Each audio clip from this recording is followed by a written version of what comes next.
Tatlong count ng paglabag sa RA 4200 o anti-wiretapping law ang isa sa mga kasong iniakyat ng mga abogado ng Volunteers Against Crime and Corruption o VACC laban kay Senator Riza Hontiveros.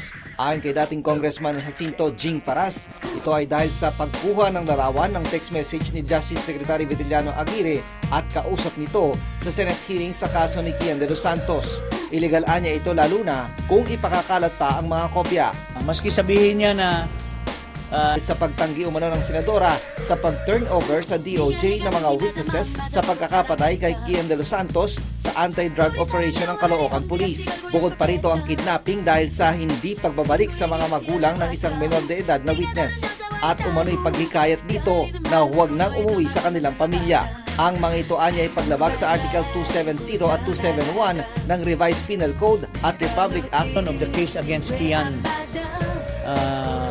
Lloyd